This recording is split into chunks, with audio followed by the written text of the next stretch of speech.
Olá pessoal, eu sou o professor Alex e nós vamos trabalhar hoje Ciências Naturais, com o eixo de Matéria e Energia, destacando a separação de misturas. Nós já falamos na aula anterior sobre o que é uma substância pura e sobre o que é uma mistura. E nós vamos então aprender como separar os componentes dessas misturas. Relembrando o que são misturas. As misturas são sistemas formados por mais de uma substância, podendo ser essa substância pura ou composta. Elas apresentam propriedades físicas não definidas e variáveis, porque depende muito dos componentes da mistura. Então, pontos de fusão, ebulição, podem ser alterados dependendo dos componentes delas. Então, as misturas são divididas primeiramente em dois tipos, as homogêneas e as heterogêneas. Homogêneas são aquelas misturas onde não se pode perceber a olho nu que existem mais de uma substância ali envolvida. São misturas que vão ter apenas uma fase, sendo assim, monofásicas.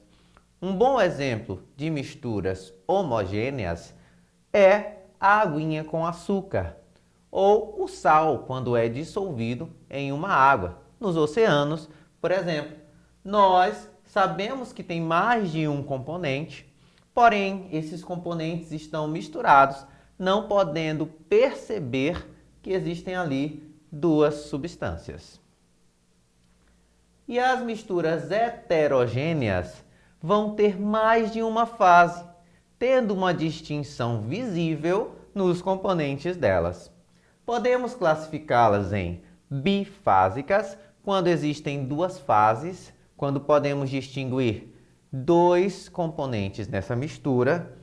Podem ser trifásicas, quando tem três fases, podendo distinguir então esses três componentes visualizando elas, e polifásicas quando tem 4 ou mais fases na mistura.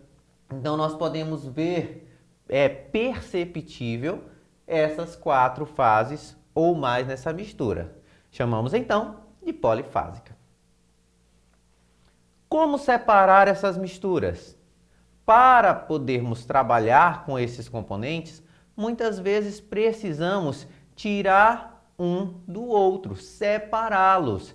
Então, nós utilizamos algumas técnicas, das mais simples às mais complexas, para trabalhar, para separar essas substâncias. Mas como podemos separar essas substâncias que compõem a mistura? Às vezes, para utilizarmos certo composto, precisamos separar essas misturas. Então, temos algumas técnicas, das mais simples às mais complexas, que podem ser utilizadas para essa finalidade. Primeiro vamos ver como podemos separar as misturas com apenas uma fase, as misturas homogêneas. Eu trouxe aqui como exemplo a evaporação. A evaporação é uma técnica que pode ser utilizada para separar a mistura homogênea entre líquidos e sólidos, como por exemplo na obtenção do sal, fazendo com que a água dos oceanos evapore, deixando apenas o sal, que é sólido.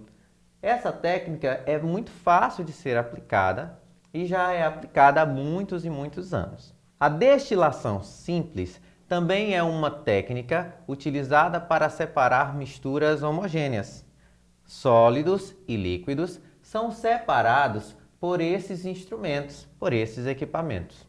Aqui nós vamos ter uma fonte de calor que vai fazer com que a água evapore e vá passando por outro equipamento, uma outra vidraria, chamada de condensador.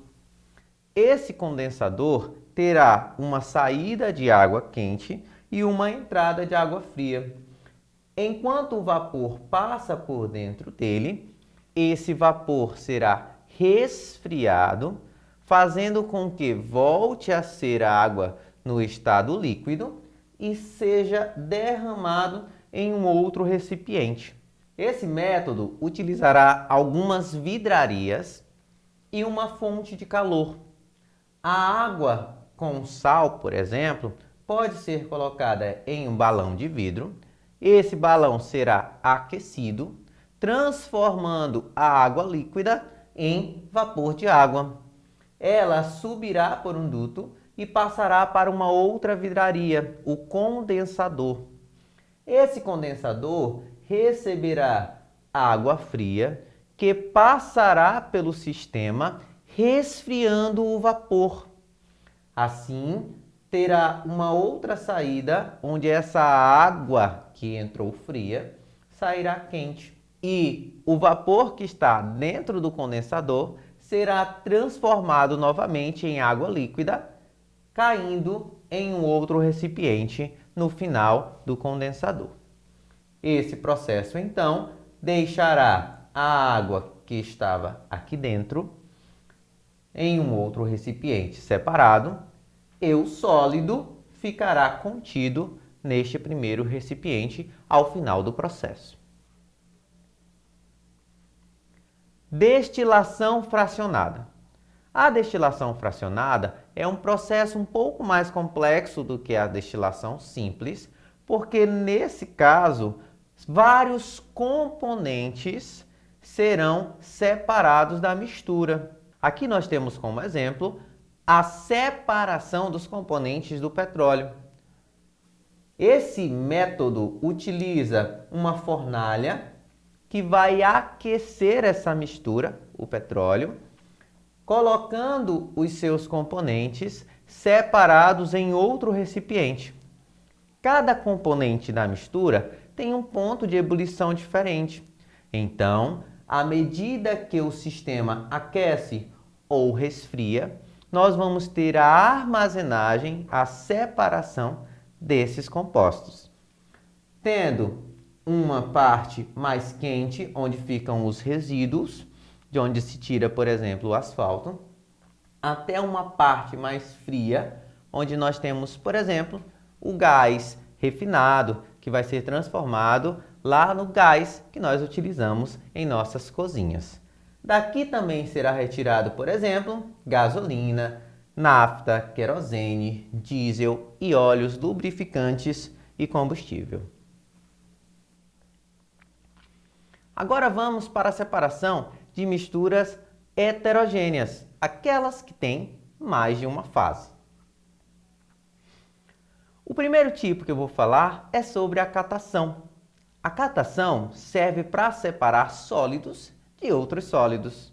Nós temos em nosso dia a dia esse método sendo aplicado quando, por exemplo, a sua mãe, quando está fazendo o almoço, separa os caroços de feijão que não prestam, que não são viáveis para cozinhar e coloca apenas os que servem, os que prestam.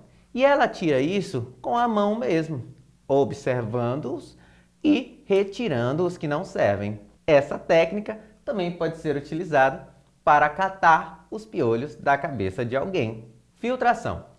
Essa técnica pode separar sólidos de líquidos ou de gases. Nós temos como exemplo aqueles filtros mesmo que nós utilizamos em casa para tirar os resíduos da nossa água ou então os filtros das centrais de ar. Esses filtros retêm a poeira, fazendo com que passe para nós somente um ar mais limpo, sem esses resíduos sólidos que podem ser encontrados no ar. Decantação. Essa técnica pode ser utilizada para separar sólidos de líquidos. Ela consiste em deixar parada por um tempo essa mistura para que nós possamos esperar o sólido precipitar. O sólido vai descer por conta da sua densidade e vai ficar aqui embaixo. Assim, podemos retirar todo o líquido que fica acima e colocá-lo em outro recipiente, restando apenas no primeiro frasco os sólidos que decantaram, que precipitaram e depositaram-se aqui embaixo. Centrifugação. A centrifugação separa líquidos de sólidos. Essa técnica é utilizada, por exemplo, para separar os componentes do sangue. O nosso plasma sanguíneo tem vários componentes ali dissolvidos. Quando nós o visualizamos, parece que é uma mistura homogênea, porque não vemos as células ali dissolvidas. Ela consiste basicamente em girar os frascos com o sangue em um equipamento, a centrífuga, fazendo com que os sólidos se depositem no final dos frascos. Peneiração. Essa técnica é utilizada para separar sólidos de sólidos. Um exemplo que podemos utilizar é a separação dos grãos de areia. Quando o pedreiro quer utilizar uma areia bem fina, sem pegar as pedras maiores, ele vai utilizar uma peneira e sacudir essa peneira, permitindo apenas que os grãos pequenos passem pelos furos desse equipamento e que os grãos grandes sejam retidos ali em cima. Essa técnica é bem utilizada em nosso dia a dia. Separação magnética. Também é uma técnica utilizada para separar sólidos de outros sólidos. Nesse caso, podemos separar então metais de outras substâncias, utilizando um ímã que vai recolher todos esses metais. Então, pessoal, essa foi a nossa aula de hoje. Espero que tenham aprendido sobre a separação de misturas e possam utilizar, caso queira, aí na sua casa. Tchau, tchau! Até a próxima!